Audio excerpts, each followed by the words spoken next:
Hi, this is Kazarov. Conservative activist Charlie Kirk was shot and killed on September 10th during a campus event at Utah Valley University, police said. The 31-year-old founder of Turning Point USA was speaking to a large outdoor crowd when a single rifle round struck him in the chest. First responders provided aid, but he was pronounced dead at the scene.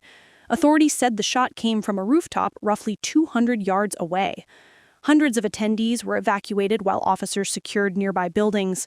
A manhunt began overnight involving local police, the FBI, and state investigators. Officials released surveillance images of a person of interest dressed in dark clothing and a cap and asked the public for tips. Investigators also reported recovering a rifle and several engraved cartridge casings near the rooftop firing position. No other injuries were reported, authorities said. Oh, this whole thing is insane. Charlie Kirk gets up on stage to talk, to share his ideas, and someone thinks the right answer is to climb up on a roof with a rifle and end his life? That's not politics. That's not activism. No, that's murder. Straight up. Look, I don't care what you think of Kirk. Maybe you love him, maybe you hate him. That's the beauty of free speech. You can decide for yourself. But the second you start pulling triggers instead of pulling arguments, you've crossed a line society can't allow. If disagreement becomes deadly, then freedom of speech is dead too. Trump called it an assassination. And he's right, absolutely. It was planned, it was targeted, and it was meant to silence. That's not random violence, that's political violence. And the penalty for that? It's gonna be as harsh as the law allows. Life in prison, death penalty, whatever it takes to send the clearest message possible. You cannot kill someone because of their beliefs. And here's what bugs me. People online cheering this, saying, good, good, one less voice.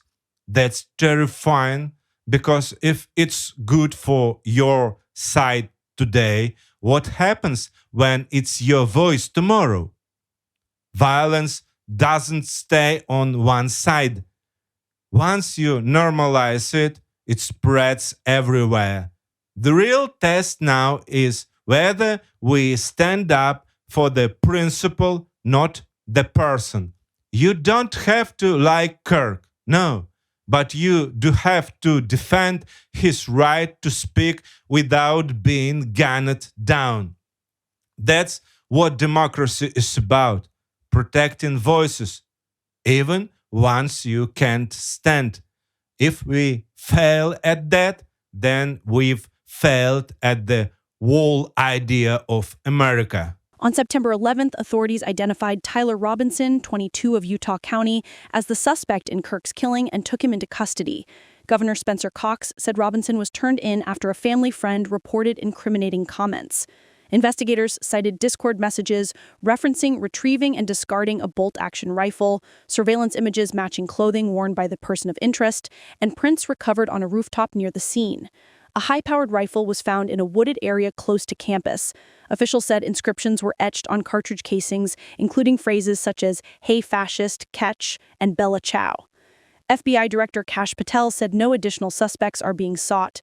President Donald Trump announced on television that, with a high degree of certainty, the suspect had been captured before officials publicly confirmed the arrest. Here's the bottom line.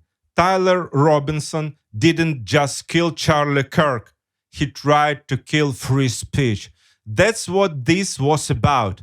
It wasn't just one man with a gun. It was an attack on the idea that we solve problems with words instead of weapons. Think about it. A young guy, angry online, stewing in hate, engraving messages on bullets. That's not some hit of the moment thing. That's planned. that someone decided that debate, protest, and voting aren't enough. So murder is the option. And if we let that slide, if we treat it like just another crime, then we are saying political violence is part of the game. It's not. It never can be. Trump's call for the maximum penalty makes sense. The state has to make it crystal clear. You kill for politics, you pay the ultimate price. And yeah, you get your trial, you get your rights, but the outcome should be tough, not soft. Because the point isn't just punishment, it's prevention. It's making sure no one else gets the idea that killing for ideology is acceptable. Now, some people are saying, oh, Kirk was controversial, he made people angry. So what? So what? That's not a reason to die. If being controversial meant you are a target, half the people in politics would be dead.